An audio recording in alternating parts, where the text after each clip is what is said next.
There's nothing like a tour through the bowels of the Australian Museum to focus the mind on the infinity and multiplicity of things. Yes, the contents on display and in storage in a museum of this size can only hint at the incalculable number and diversity of things.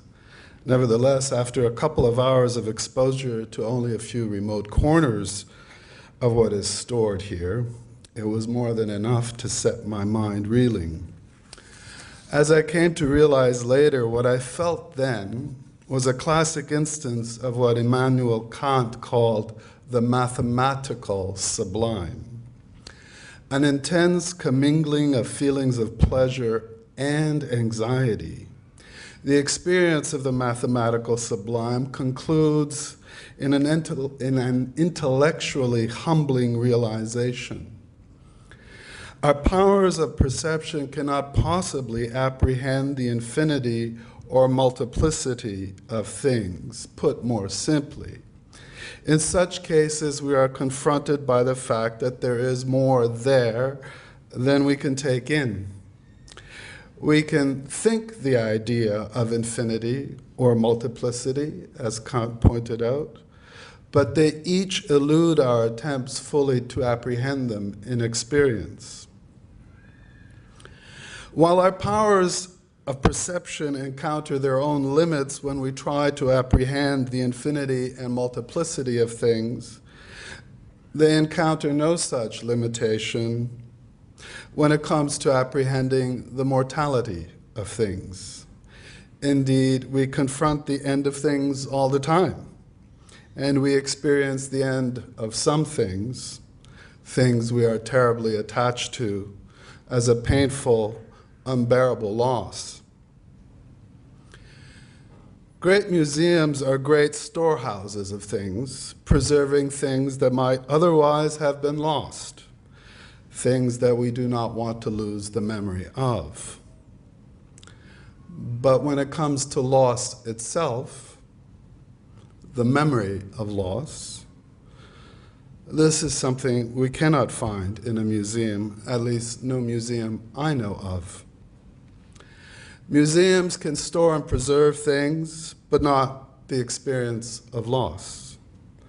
We have no such museum in which we can experience the loss of things, no museum that preserves the memory of what has been lost, no museum that reminds us that things end, that things have to end, and that things need not end, should not end.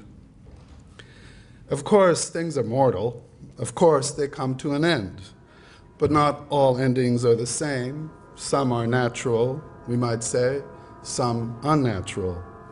Some things die a natural death, and some things are killed off prematurely, senselessly, and sometimes, worse yet, without anyone noticing.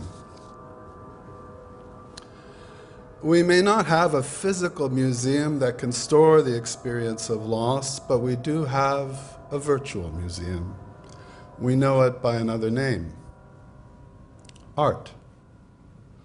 Great art of any kind is able to do what we cannot otherwise do: preserve the memory and experience of loss. Charles Baudelaire is one of our greatest poets of loss, witnessing and recording a kind of loss that is peculiar to the restless, protean, inconstant civilization of modernity, our modern civilization. Baudelaire was perhaps the first to draw attention to the price of incessant, brutal change, change that robs things of their dignity, things animate and inanimate. Baudelaire was perhaps also the first to show how the dignity of things and human dignity are entangled with one another, that you can't have one without the other. He also drew attention to things whose end, whose disappearance we might not have noticed, things whose presence we took for granted until they were gone. There is one poem of his that shows better than any I know how the power of memory, that is art, can recall and keep alive what would otherwise be lost forever, sensitizing us to the ever-present threat of loss. It is called The Swan.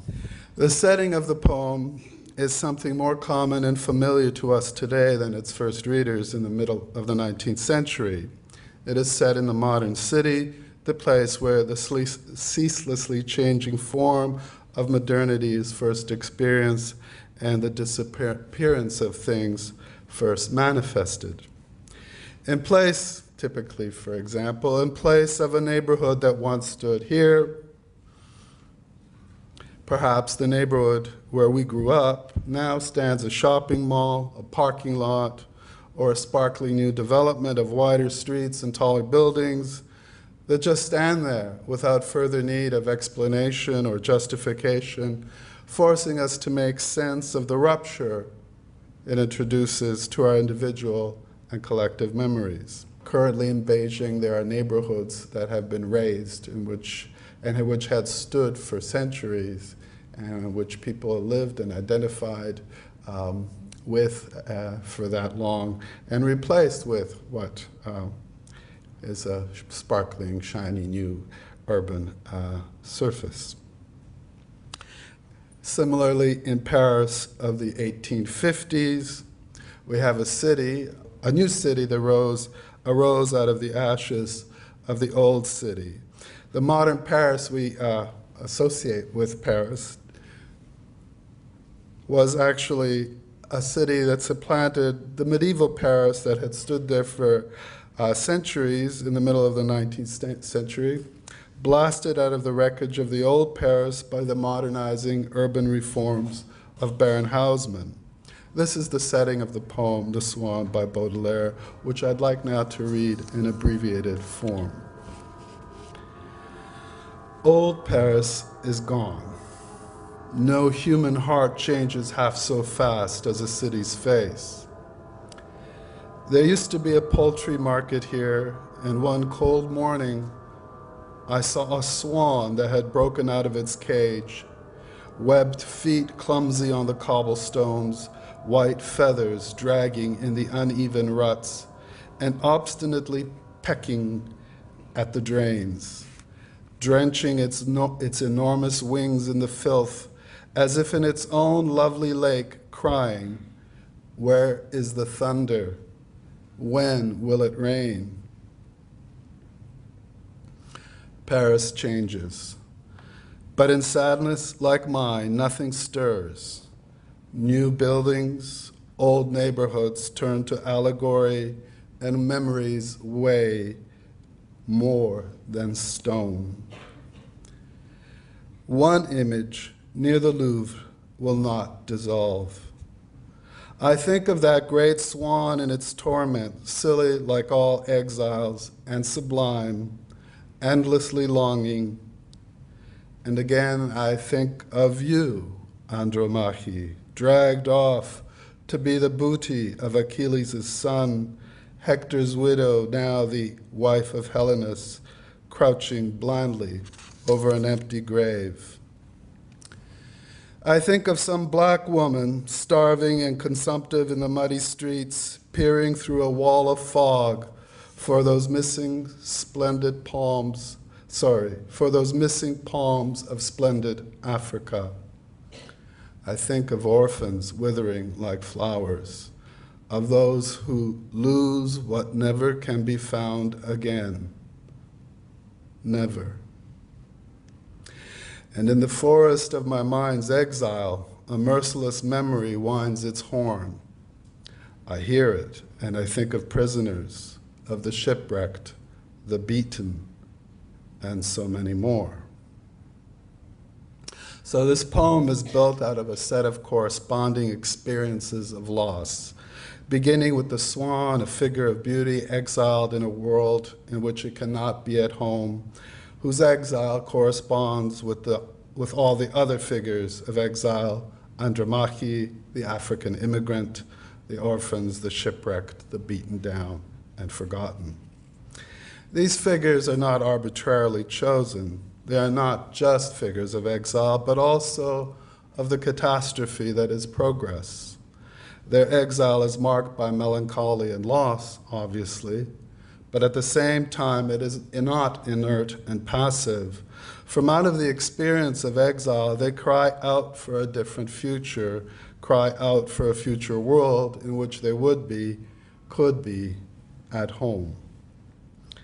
Baudelaire's poem resonates today in a new way, drawing our attention not just to the standing threat to which things are subject by our urban form of life, but to the globally interconnected fragility of things in a world where the borders of the urban and natural environments have dissolved.